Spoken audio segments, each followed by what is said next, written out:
Muy bien.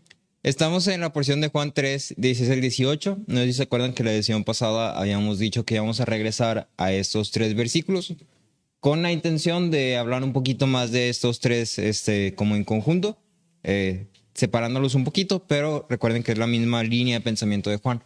Sí, nos estamos enfocando en esos tres con el propósito de poder interpretarlos un poquito mejor, pero sigue siendo una misma línea de pensamiento.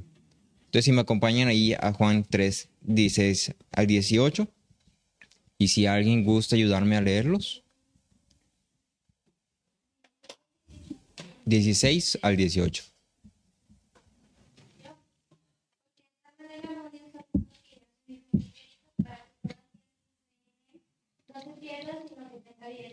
Porque Dios no envió a su Hijo a nuestra sino para que el mundo sea salvo por él. El que cree en él no es condenado, pero el que no cree ya ha sido condenado, porque no ha creído en el nombre del unigénito Hijo de Dios. Muy bien, muchas gracias.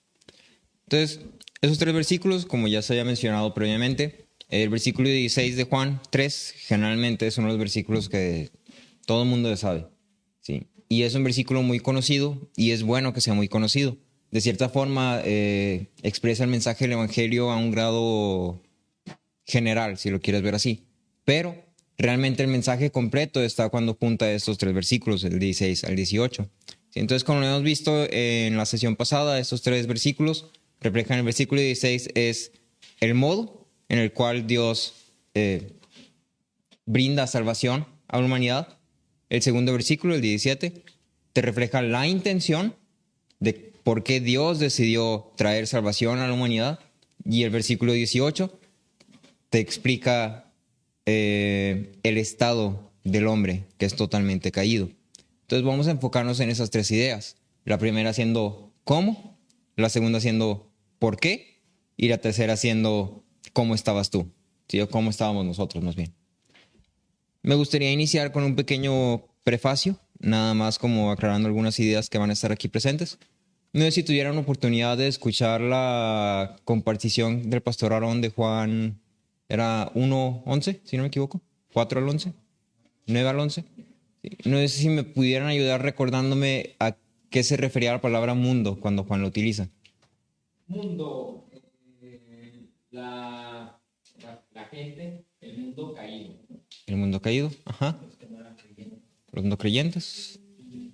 No era como a un sistema, porque no era como castidad, sino que era como un sistema en contra de Dios. Sistema en contra de Dios. Ok. Sí, los que estaban atacando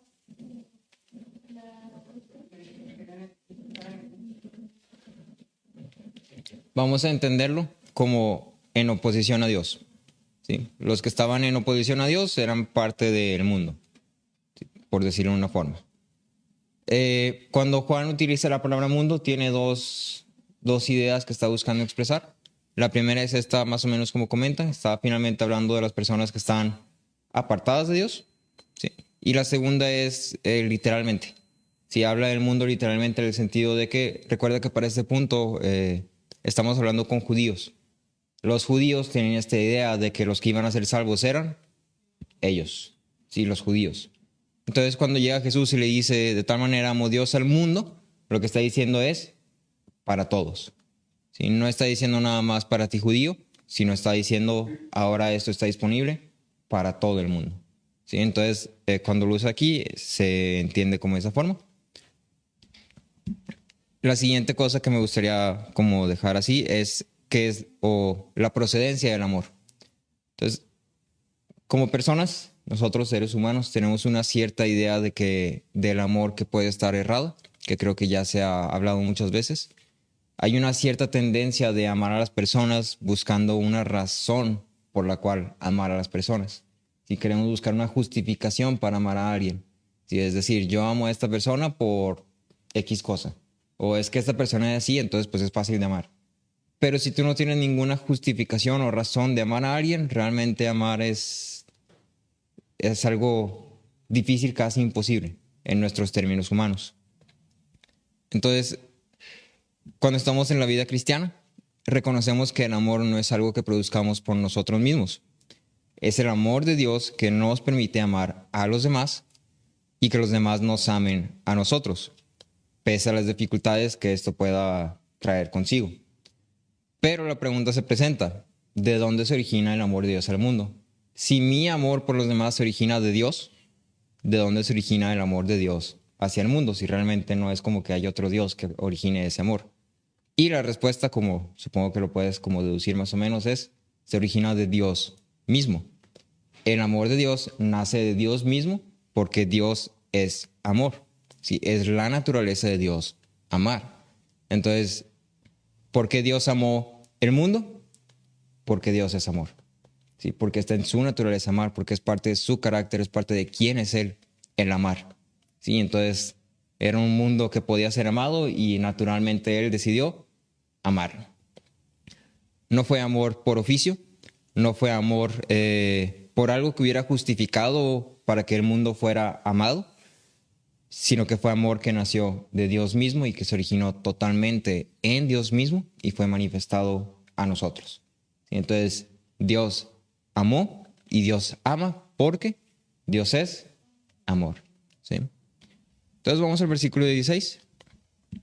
Dice: porque de tal manera amó Dios al mundo que dio a su Hijo unigénito, para que todo aquel que cree en Él no se pierda, sino que tenga vida eterna. Este versículo 16, en conjunto con el 17 y el 18, nos dan un significado y una interpretación más completa de lo que viene siendo el Evangelio. Es este amor que nos está siendo manifestado y está siendo expresado, es la razón por la cual tenemos comunión unos con otros y con Dios mismo. Si no pudiéramos tener comunión unos con otros si no tuviéramos comunión con Dios primeramente. El amor de Dios es un tema que tiene una tendencia a perder mucho su valor debido a que se predica muchas veces. Y generalmente está enfocado en esta parte de es bonito, te hace feliz, te llena, te satisface, es que Dios es amor. Sí, pero deja de lado todo el resto de la historia que dice Dios es amor, pero este amor es manifestado en el hecho de que ibas a morir. Y entonces este amor de Dios tiende a perder su valor por esos cuantos factores. Cuando lo vemos a la luz de cómo, cuándo y por qué, podemos recobrar el valor inmenso del amor de Dios y cuestionarnos a nosotros mismos con esta pregunta: ¿realmente estoy entendiendo este amor que fue manifestado o lo estoy viendo como parte de un oficio? Sí, Dios es amor y nosotros tenemos ese amor porque somos cristianos. Entonces, sí, amor igual a parte de ser cristiano. Pues sí, claro. ¿O realmente estoy entendiendo qué es el amor que Dios manifestó a mi vida? Sí, a la vida de los que me rodean. Entonces, el amor es algo maravilloso cuando entendemos que fue dado a un mundo que estaba totalmente caído y no tenía nada que pudiera o debiera ser amado. De hecho, el estado del mundo, se dice muchas veces que somos totalmente inmerecedores del amor de Dios. Y sí, es correcto. Pero más allá de ser inmerecedores, merecíamos lo opuesto totalmente. ¿Sí? No merecíamos amor, merecíamos condenación total. Eso es lo que merecíamos. Entonces sí, somos inmerecedores, pero estábamos aún peor que ser inmerecedor. ¿Sí? No nos habíamos ganado el amor de Dios, sino que nos habíamos ganado la muerte eterna. ¿Sí? Y entonces, cuando lo ves a la luz de esto, puedes entender aún más el valor del amor de Dios que fue manifestado. No es nada más un sentimiento, no fue un acto impulsivo, no fue algo que dijo, sí, yo amo porque yo soy amor y te voy a amar a ti. Sino que realmente es algo que tú y yo deberíamos asombrarnos al ser puesto frente a ello. Entonces, este amor de Dios tiene un propósito único que es descrito en estos versículos y es básicamente esto: aquellos quienes creen en Jesús no mueren, sino que tienen vida eterna. La condición del hombre presenta la introducción perfecta al remedio único que solo Dios podía proveer. Si el hombre no estuviera en total condenación, no habría nada de qué salvarlo. Entonces, el hombre está en total condenación, por ende eso da la oportunidad perfecta para que el amor de Dios sea manifestado en todo su esplendor. Y entonces me gustaría platicarte de 3 puntos donde este amor de Dios se ve manifestado en nuestras vidas. La primera es en el regalo. La palabra que usa de tal manera, esta como partícula, enfatiza intensidad o la grandeza del amor de Dios. Significa el grado que, de la manera que, con el fin de. ¿Y cuál es ese fin o grado? La extensión del amor de Dios por el mundo fue medida por la extensión de su regalo. Esta palabra es traducida muy diferente en diferentes versiones de la Biblia, pero generalmente tiene también dos significados, como lo hemos visto muy comúnmente en Juan. Y básicamente te dice, te está midiendo cuánto, pero también te está diciendo cómo. Sí, las dos cosas. Entonces, cuánto y cómo es respondido a la luz de que dio a su Hijo. ¿Sí? Entonces, considera qué fue lo que dio Dios a la luz de este amor. Jesús es descrito como el Hijo unigénito. ¿Recuerdas que habíamos dicho que era unigénito? ¿A qué se refería con unigénito? Único en su clase. ¿Sí?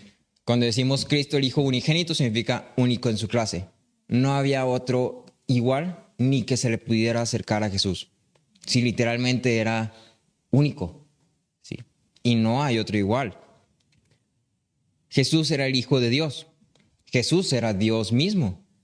Y entonces Dios se dio a sí mismo por nosotros.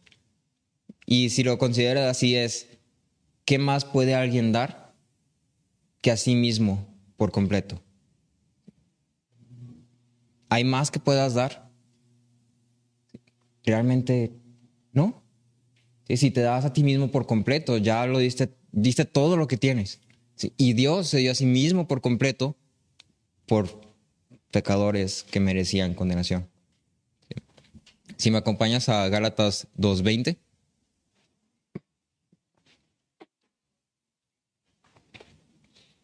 Te lo leo. Dice, con Cristo he sido crucificado, y ya no soy yo el que vive, sino que Cristo vive en mí. Y la vida que ahora vivo en la carne, la vivo por la fe en el Hijo de Dios, el cual me amó y se entregó a sí mismo por mí. Sí. Leon Morris dice, su amor no es un sentimiento vago y sentimental, sino un amor que cuesta. Dios dio lo que más valuaba. Sí, Dios se dio a sí mismo. Algo que hemos visto varias veces en otras reuniones es que lo más importante para Dios es Dios mismo. ¿Sí? Es lo más valorable para Dios, Él mismo. Y no es que Dios sea narcisista, no es que Dios ponga todas las cosas abajo y yo soy más importante, sino que realmente la creación funge porque Dios quiso hacerla. ¿Sí? Y entonces cuando consideras esto, Dios dio lo más valuable que Él tenía, Dios se dio a Él mismo, puedes decir, ok, tú estarías dispuesto a dar lo más valuable que tú tienes por alguien que no lo merece. ¿Sí? No lo merece, merece algo totalmente peor, algo horrendo. ¿Estarías dispuesto a hacer eso? Entonces, no solamente dio a su Hijo, sino que la forma a lo que lo dio demuestra aún más el amor de Dios hacia el mundo. Jesús no vivió una vida de comodidades, de lujos, sino que fue enviado a ser un trabajador en una carpintería, que era un trabajo, pues, no sé, de plebeyos o un trabajo de pueblerinos ahí, es un trabajo X. ¿Sí? Fue enviado a estar entre escribas y fariseos que estaban constantemente retándolo, juzgándolo, criticándolo, hablando mal de él, apuntándole, sí, haciendo complots contra él a ver qué podían hacer y qué no podían hacer. Fue enviado a pasar hambre, a estar cansado, a trabajar. ¿Sí? Fue enviado a una muerte lenta, dolorosa y de humillación. A eso fue enviado Jesús. No fue enviado a vivir una vida en gloria, no fue enviado a un palacio, no fue enviado a un lugar donde nada más se paraba en las mañanas a las 9, salía al balcón desde lo alto y empezaba a gritar, arrepiéntate, pecador, yo he venido a salvarte. No, sí fue enviado a hacer un trabajo, una obra, y esa obra es algo duro. Entonces, este regalo de gran magnitud tiene también otra muestra de su valor cuando consideramos que no fue dado sino que es dado. Incluso hoy en el presente Jesús es dado al mundo. Cuando se dice que dio a su Hijo, no está hablando nada más de la muerte en la cruz, que generalmente tendemos a verlo como de esta forma, ¿no? Decimos, sí, dio a su Hijo Jesús en la cruz. Sí, pero realmente es todo, ¿sí? Todo el transcurso de la historia. Jesús es y ha sido el regalo de Dios al mundo desde el momento que el hombre fue echado del Edén. Si recuerdas, ahí en Génesis algo que veíamos es que en el momento que Dios confronta al hombre y a la mujer, da una promesa, que es lo que conocíamos como el protoevangelio, o sea, el primer evangelio, el evangelio prototipo, ¿sí? Y lo que veíamos es que ya en eso había una promesa de un Salvador. Tu simiente pisará la simiente de la serpiente. Esa es la promesa. Sí, y incluso en esa promesa ahí está Jesús. No es que Jesús fue hallado nada más en este momento presente donde fue crucificado, sino que desde el comienzo, desde el momento que el hombre entra en ese estado donde necesita salvación, Dios ya da un regalo enorme. Entonces, no es solamente el momento de la muerte de Cristo, es todo el tiempo antes y todo el tiempo después. Este regalo ha sido y sigue estando disponible para todos aquellos que están dispuestos a aceptarlo. El segundo punto donde podemos ver el amor de Dios manifestado es en el plan de salvación. No se dice que el Hijo fue dado a todos aquellos que cumplieran con un set de reglas, requisitos, ni a aquellos cuyos pecados fueran menos malos o no tan horribles, o personas que fueran útiles para el reino, que tal vez a veces podamos llegar a pensar esto, ¿no? Sí, yo puedo aceptar el evangelio porque yo no soy tan malo, o porque yo me he portado bien, porque yo hago, porque yo no hago, porque esto, porque aquello, o a lo mejor porque, sí, es que a Pablo lo agarró porque Pablo estaba bien preparado. No, si yo fuera, pues yo también lo agarraba. Digo, se sabía 4 idiomas, tenía 4 ciudadanías, tenía dinero, tenía contactos, se podía mover, era bien avivado, muy proactivo. Sí, no es por eso. Se dice que el Hijo es dado a todo el que cree. Es la fe lo que salva el alma. Pero entonces se presenta esta pregunta. ¿Qué significa creer en Jesús? ¿Significa nada más decir, sí, Jesús, sí, el que se murió en la cruz? Yo lo conozco a ese. Sí sé de quién me estás hablando. Así como Cristóbal Colón descubrió América y como, sí, el de los billetes, ¿cómo se llama? Sí, ¿de los billetes? George Washington, sí, yo los conozco, sí te creo. Si me cuentas de ellos, sí te creo. Abraham Lincoln, sí. ¿Lo crees así también en Jesús? ¿Sí? ¿O realmente estás creyendo en quién es Jesús como una persona? ¿Sí? Spurgeon dice, es, en primer lugar, creer en Jesús, dar asentimiento firme y cordial a la verdad, que Dios en verdad envió a su Hijo, nacido de una mujer, para estar en el lugar de hombres culpables, y que Dios causó para poner en Él las iniquidades de todos nosotros, para que Él lleve el castigo debido a nuestras transgresiones, siendo hecho una maldición por nosotros. Entonces, creer en el Hijo implica estar totalmente firmes y certeros de que la sustitución de Cristo por nosotros es totalmente eficaz, sin dudar ni cuestionar su validez o verdad. Es afirmar que en Cristo la misericordia es sostenida por la justicia y la justicia es satisfecha por un acto de misericordia. Creer en Cristo implica también que primero debes de creer y reconocer tu estado como hombre. Si no reconoces el hecho de que soy un pecador que necesita salvación, estoy totalmente ahogado en mis pecados, estoy totalmente perdido y no tengo a dónde ir ni cómo salir de aquí. Si no reconoces eso, no estás creyendo en Cristo. Porque entonces no lo estás viendo como el Salvador que necesitas tan urgentemente. Lo estás viendo como, sí, Jesús. El que me enseñaba en la escuelita dominical, como 2 años, sí, me acuerdo de ese.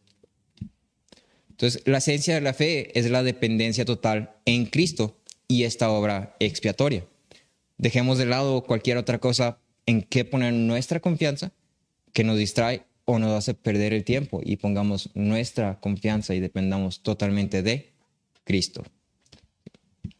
El tercer punto donde podemos ver este amor de Dios manifestado es en la liberación. El pecado nos hace esclavos. No existe para el hombre una opción alterna a pecar si es que éste está por su cuenta propia. Si a todos nos dejaran así como ovejitas sin corral, todos, absolutamente todos, elegiríamos el pecado, sin excepción alguna. Todos elegiríamos el pecado.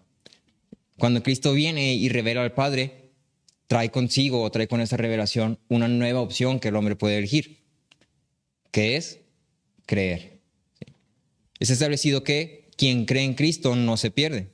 El que ha creído en Cristo comienza a ser un seguidor de Cristo y dado a la promesa hecha, no morirá, o sea, no será condenado. Spurgeon dice, ¿qué es morir? Es perder toda esperanza en Cristo, toda confianza en Dios, toda luz en la vida, toda paz en la muerte, toda alegría, toda dicha, toda unión con Dios. Morir es perder toda unión con Dios. Aquel que cree en Cristo como su Salvador es un hombre salvo, no solo por un momento, sino durante toda su vida. En esta seguridad podemos descansar al depender totalmente de Dios y su obra. Sí. La vida eterna es una posesión presente y eterna que no puede ser revocada. Si te das cuenta, hay una estructura interesante en el versículo 18 que vamos a pasar ahorita.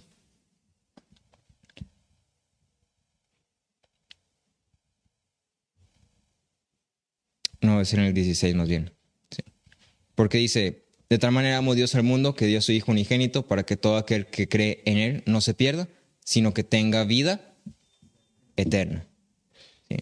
Entonces, otra vez, hay un uso de palabras que es específico que te buscan dar a entender algo. Si vives eternamente significa que no vas a morir. Sí. Entonces, aquel que cree, aquel que ha sido salvo, no puede morir.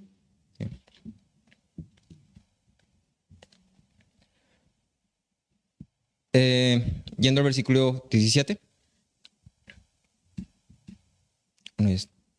dice, siguiendo con esta línea del pensamiento que establece el versículo 16, se expresa la intención de Dios ahora al enviar a su Hijo al mundo, siendo en términos simples el de dar a los hombres un ultimátum. ¿Crees en el Hijo o no crees en el Hijo? La venida de Cristo define el destino de todos los hombres y de cierta forma crea una separación. No es que Jesús viniera a juzgar el mundo, como dice el versículo, sino que a través de Él, el mundo que ya había sido condenado, ahora tenía una elección por hacer.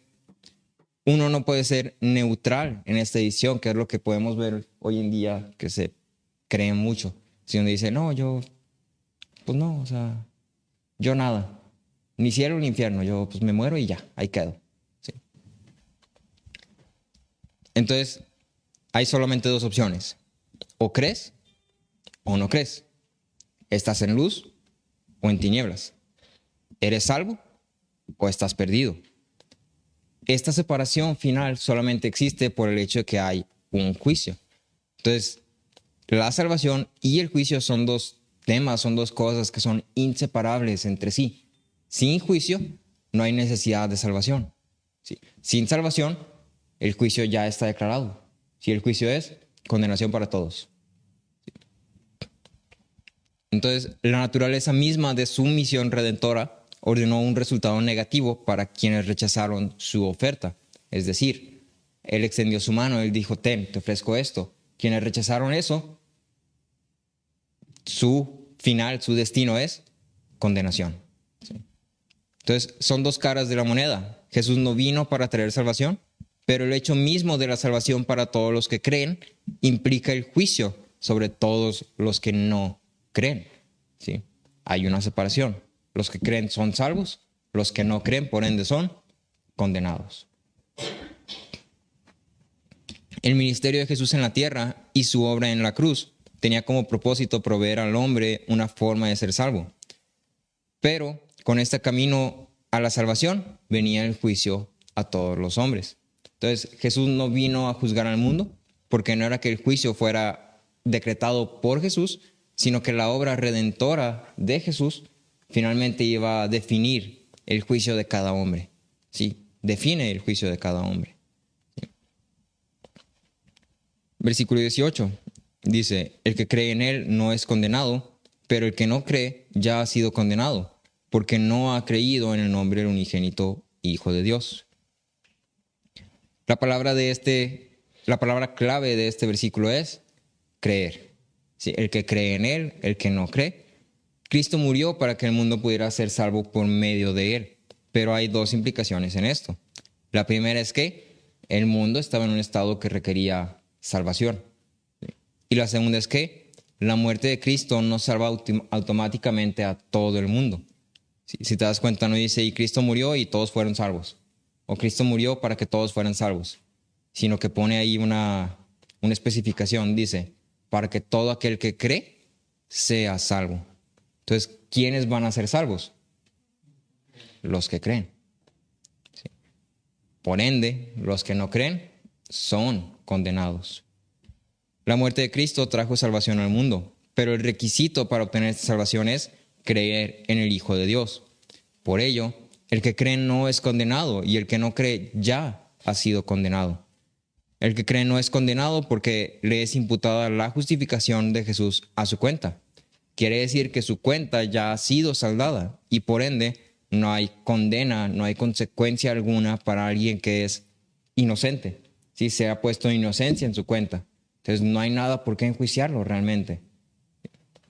Aquel que cree en Cristo no tiene razón por la cual ser condenado.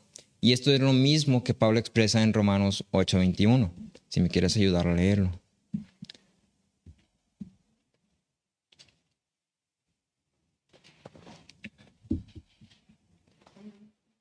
(8:21) Empieza con por tanto ahora no hay condenación. No empieza con por tanto. 8:1, perdón. Uh-huh. Ahora pues ninguna condenación hay para los que están en Cristo Jesús, los que no andan conforme a la carne, sino conforme al Espíritu. Ajá. Entonces, date cuenta, no hay condenación para los que están en Cristo Jesús. ¿Sí? Y si recuerdas la idea que llevamos hasta ahora con esto que llevamos de Juan, es que finalmente cuando naces de nuevo, entras al reino, tienes vida eterna. ¿Sí? Estás unido a Cristo. Para aquellos que están en Cristo, no hay condenación. ¿Sí? Y me gusta también esta parte que como pone ahí también, que es como van de la mano los que andan no conforme a la carne, sino conforme al Espíritu. ¿Sí? Es decir, otra vez está haciendo como esta agrupación, ¿no? Esta diferencia. Los que están en Cristo andan conforme al Espíritu. Los que no están en Cristo andan conforme a la carne. Uno de los temas primordiales que hemos estado viendo también aquí es el fruto de una persona, es lo que revela o lo que refleja si realmente cree en Cristo. ¿Sí? Y ese fruto se refleja en cómo vives tu vida. ¿Cuál es tu cosmovisión? ¿Cuál es tu objetivo? Entonces, el que cree no es condenado porque le es imputada inocencia a su cuenta. Mientras tanto, el que no cree ya ha sido condenado. Este verbo ha sido está conjugado en tiempo perfecto, o sea, es decir, es continuo. Entonces, es algo que ha ocurrido y está presente en este momento. Esto es debido a que todos los hombres, desde el momento que Adán pecó, son condenados. ¿Sí? Toda la humanidad es condenada por el pecado de Adán. ¿Sí? Ahí en Corintios dice, por el pecado de uno, todos. ¿Sí? Por otro lado, debido a su incredulidad, el rechazo al regalo de Dios al hombre, se les ha cerrado la puerta al único camino a la salvación. ¿Sí? Es decir, todos los hombres estamos condenados por el pecado de Adán, pero el hecho de que yo rechace la oferta, el regalo que Dios ha provisto, lo que hace es, me cierra el único camino que puede salvarme. ¿Sí? Entonces yo estoy diciendo, no, yo estoy acá y estoy a punto de morirme, te está cayendo el piso, alguien me extiende la mano y me dice, ven, brinca a este lado. Y le digo, no, acá estoy bien. Aquí está chido, me gusta la vista. Acá estoy cómodo, no hace calor. No, aquí estoy bien. ¿Sí? Entonces, ese rechazo es lo que hace que el hombre sea condenado. Porque si te quedas de este lado, obviamente te vas a caer. ¿Sí? Entonces, Leon Morris otra vez dice, su venida da a la gente la oportunidad de la salvación y los desafía a una decisión. Rechazar su buen regalo es llamar a un juicio sobre uno mismo. En Juan 5:24 se expresa esta idea donde el hombre pasa de muerte a vida al creer en Jesús. Nuevamente se enfatiza esta idea de que todos los hombres estamos condenados hasta creer en Jesús. Entonces, Juan 5:24 dice, en verdad les digo, el que oye mi palabra y cree al que me envió, tiene vida eterna y no viene a condenación, sino que ha pasado de muerte a vida. ¿Sí? Date cuenta, ha pasado de muerte a vida. Entonces, ¿dónde están todos los hombres? En muerte. ¿Sí? Y el requisito para pasar de muerte a vida es el que cree. ¿Sí? La maldad y el pecado del hombre lo ha puesto en una condición donde está tan profundamente sumergido en el pecado que ni siquiera tiene una dirección a la cual avanzar para salir de este. Es decir, ni siquiera hay una forma o un camino que tú tengas que seguir o puedas seguir para decir, voy a salir del pecado. Si no fuera por Dios que está extendiendo su mano hacia el hombre y pone frente a él un camino por el cual salir, pone enfrente de él una puerta que dice, cruza esta puerta para ser libre. El destino de todos sería continuar totalmente envueltos y sin escapatoria ni esperanza alguna. Ese es el estado del hombre. Y ese es el estado de todos los hombres. ¿Sí? Es el estado en el que tú y yo estábamos o estamos. Sí, es el estado en que todo el mundo hoy por hoy está o estaba. ¿Sí? Y es por ello que es de tanta urgencia que prediquemos el evangelio. Porque si te das cuenta, ahí mismo en Juan te dice, el que oye mi palabra, ¿sí? Y el que cree al que me envió. Son dos cosas. Para poder creer, hay que escuchar. ¿Y cómo van a escuchar las personas si no hay nadie que les diga?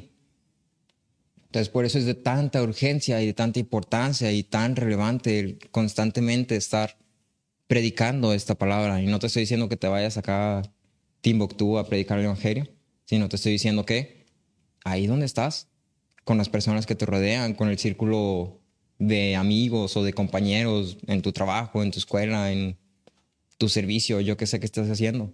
Pero ahí donde estás, esas personas están muertas o están vivas. ¿Sí? Spurgeon en una de sus predicaciones, en uno de sus escritos, hace mención de dos tipos de creyentes. Me gustaría aclarar, porque lo voy a mencionar un poquito, pero me gustaría aclarar nada más. No es que existan dos tipos de creyentes, sino más bien es dos tipos de personas que dicen que creen, pongámoslo así. Entonces, están los que creen en lo que concierne a Cristo y su historia. Creen en todo lo ortodoxo respecto a Cristo. Es decir, tienen toda la teoría. Se saben toda la Biblia, se saben toda la teología, se saben todas las historias, se saben todos los usos de las palabras, saben griego, es más. ¿Sí? O sea, si les preguntas algo, se lo saben. Tienen fe en toda la verdad escrita sobre Cristo. Y luego están también los que creen y confían en Cristo como su Salvador. Creen no solamente en quién es Cristo, ¿sí? Creen en toda la verdad, tienen toda la teoría, ¿sí? Creen en la palabra como una verdad, pero también dependen de Cristo para cuidar su vida, para salvar su vida y para guiar su vida. Tienen una relación personal con Cristo, una unión con Cristo. Spurgeon dice, me entrego completamente a la guía santa del Salvador. Creo que Él es infalible como director de mi espíritu. Siendo una unión con Él, llego a estar en Él. Su causa es mi causa es su causa. ¿Sí? Las palabras, el que practica la verdad, viene a la luz, encuentran su significado total al ser colocadas frente a esta pregunta. De la forma que el pueblo israelita encontró vida al ver a la serpiente de bronce, ¿nosotros estamos encontrando una vida nueva al ver a Jesús? o lo estamos incorporando a la vida que ya tenemos? Entonces, hazte esa pregunta. ¿Encontré vida nueva al voltear a Jesús y creer en Él? ¿O lo veo y lo estoy incorporando a mi vida como un factor más, como un, sí, pues, escuela, trabajo, Jesús? ¿Lo estoy viendo así? Porque si lo estoy viendo así, entonces, luz roja, ¿sí? Tal vez necesitas escuchar el Evangelio unas cuantas veces más. Spurgeon dice, algunos de aquí son muy incongruentes, porque aunque no creen en Cristo, es decir, no confían sus almas en Él, ni se entregan obedientemente para servirlo, sin embargo, creen en Él que Él es el Cristo de Dios. Y si Él estuviera aquí hoy y te hablara, creería sus palabras, aunque no puedo decir que las creería tanto como para actuar sobre ellas. Es decir, si hoy, por alguna razón, Jesús cruzara esa puerta y te dijera, ven, algunos de aquí tal vez dirían, no, sí vamos. Y algunos de aquí tal vez dirían, no, hace frío. No quiero, estoy cansado. Es que no, tengo mucho trabajo esta próxima semana. No, es que sabes que esta semana pasada me estuve desvelando un chorro y ahorita tengo que tomarme una siesta de 20 minutitos, que tal vez se extienda 4 horas. ¿Sí? Y entonces hay una incongruencia. ¿Sí? Nota cómo Pablo hace uso de la palabra estamos en Romanos 8:1 arribita, reemplazando el creemos. No es un error de traducción ni un cambio de requisito. Es una misma idea que está siendo expresada. Creer en Cristo es entregar tu vida a Cristo completamente, de tal forma que toda tu cosmovisión cambia. Ya no vivo de acuerdo a mis ideales, de acuerdo a mis hábitos, de acuerdo a mis propósitos, de acuerdo a mis metas, ni deseos. ¿Sí? Eso ya no es relevante. ¿Sí? Su causa es mi causa es su causa. Todas estas cosas son reemplazadas por las de Cristo. Los ideales de Cristo, los hábitos de Cristo, los propósitos de Cristo, las metas de Cristo, los deseos de Cristo, la voluntad de Dios. En contraste con esto está la condición del incrédulo. Este es aquel que, 1, no reconoce su estado, no reconoce su necesidad de ser salvo, su forma de vivir está bien, o sea, yo estoy bien hoy por hoy, tranqui, no pasa nada. No tiene necesidad de una tal obra de salvación o de redención. Pues, ¿para qué o qué? Yo estoy bien. O cree que Cristo no es el Salvador que necesita. Sí, que tal vez así como los judíos, sí que podemos ver aquí en la historia de Nicodemo, lo que decía Nicodemo es, pero yo ya cumplí la ley. Sí, yo ya me las sé todas. Yo soy de los 70. Si alguien me entrara al cielo por créditos, yo mero. No estaba reconociendo su necesidad de que Jesús le salvara. Tal vez reconocía el hecho de que necesitaba salvación, pero no reconocía el hecho de que necesitaba un Salvador. Él decía, yo me voy a salvar a mí mismo. Yo puedo salvar a mí mismo. Yo ya me salvé a mí mismo. El simple hecho de rechazar el testimonio de Cristo deja a estos hombres con la condenación que desde un inicio poseen. Y me gustaría terminar con unas cuantas conclusiones. Estos 3 versículos expresan el mensaje del Evangelio estableciendo la necesidad del hombre de ser salvo, el regalo de Dios al hombre por el medio del cual la necesidad del hombre puede ser satisfecha, y el corazón de Dios hacia los hombres que merecían ser totalmente abandonados. El mensaje del Evangelio que encontramos aquí es el mismo mensaje que tú y yo debemos recibir y compartir. Y es de mayor importancia, antes que salgas hoy con un final feliz, que te preguntes a ti mismo, ¿creo en Cristo como mi Salvador? ¿Creo en mi necesidad de ser salvo? ¿Creo que Cristo es quien me justifica? ¿Creo solo en palabras? ¿O realmente estoy confiando mi alma a Él? Por otro lado, tenemos una gran responsabilidad y un gran encargo en nuestras manos. A la luz de este evangelio fundamentado en el amor, te pregunto, ¿qué debe hacer uno? Y te respondo con 4 cosas que creo que podemos empezar a hacer desde ya. Me dijeron una vez, esto era para ayer. Entonces, lo primero es, predica el evangelio a ti mismo cada día. Reconoce que eres un pecador incapaz de cambiar tu estado por tu cuenta. Reconoce que Dios ha extendido su mano para salvarte. Aférrate a la fe por medio de Cristo. Aférrate por medio de la fe a Cristo, más bien. Y vive tu vida obrando para la causa del evangelio. ¿Sí? Su causa es mi causa es su causa. ¿Sí? Lo segundo es, predica el evangelio a los que te rodean.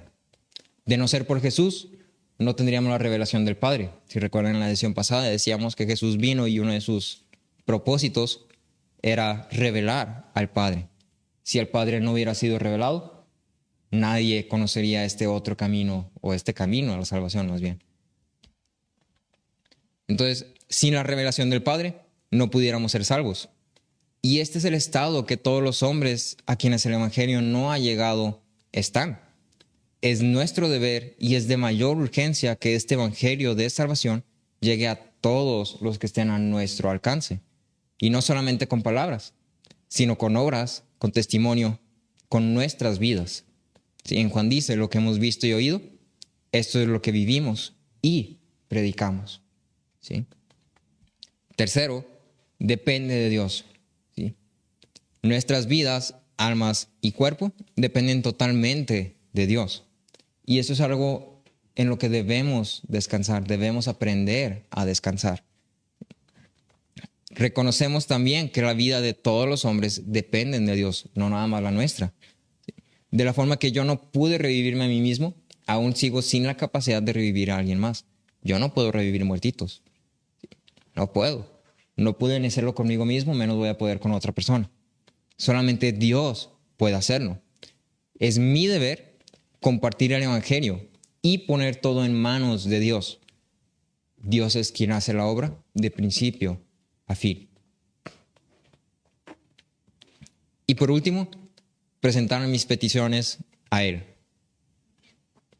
De decir, descanso en Dios, dependo en Dios, a realmente descansar en Dios y depender de Dios, hay una brecha enorme. Es algo que tenemos que aprender a hacer, es algo que es difícil. ¿Y por qué es difícil? Porque generalmente como hombres queremos tener el control de todas las cosas. Y buscamos controlar todas las cosas porque confiamos más en nosotros mismos que en lo demás realmente. Hay un cierto egocentrismo nuestro o orgullo nuestro que nos dice, tú hazlo porque a ti te va a salir bien. ¿Sí? Tú tómalo en tus manos porque tú lo puedes hacer bien. Si yo lo hago, va a salir. Y si yo lo hago, se va a lograr. Y entonces decir, descanso y dependo totalmente de Dios es tomar esta parte y tirarla a la basura. Y es difícil. Es muy difícil. Pero es algo que debemos de aprender a hacer y es algo que Dios por medio de su Espíritu nos capacita poco a poco, progresivamente, por medio de la iglesia, por medio de la palabra, por medio de la oración, a hacer. Sí, entonces por eso el cuarto punto es, presenta tus peticiones a Él. Con esto me refiero tanto en el aspecto de, no sé, mi familia aún no te conoce. Y yo quiero que te conozcan. Mis amigos aún no te conocen. Y yo quiero que te conozcan. O tal vez simplemente ayúdame a aprender a descansar en ti, a entender que, o sea, yo no puedo hacer nada. Yo voy a hacerme responsable de lo que a mí me toca hacerme responsable, pero finalmente la obra la haces tú. Y yo voy a descansar en eso porque reconozco que tu voluntad es buena en gran manera. ¿Sí? Entonces, 4 puntos. Primero, predica el evangelio a ti mismo. Hazte estas preguntas, respóndelas, cuestiona de ti mismo y realmente di, ¿creo o estoy jugando a creer? ¿Estoy muerto o estoy vivo? ¿Sí? Predica el evangelio a los de afuera. La forma en la que vives es el principal medio por el cual el evangelio es predicado. Tercero, depende de Dios en todas las cosas, en todo aspecto de tu vida. Y cuarto, presenta tus peticiones. De la forma que el salmista, los hemos estado viendo todos los domingos, él oraba todo. Me siento así, es que yo quisiera esto, yo quisiera aquello. Pero finalmente, al final de casi todos los salmos, tú puedes ver que el salmista dice, Dios es bueno. ¿Sí? Dios es misericordioso, el justo prevalece, mi confianza está en ti. ¿Sí? Tú eres mi porción. ¿Sí? Y entonces es algo que tú y yo debemos hacer un hábito de practicar, y te vas a dar cuenta que poco a poco esta parte de dependencia vas a irla soltando. Vas a dejar de decir yo lo voy a hacer y vas a empezar a decir Dios va a hacer lo que Él decida hacer y estoy bien con ello. Entonces con eso termino.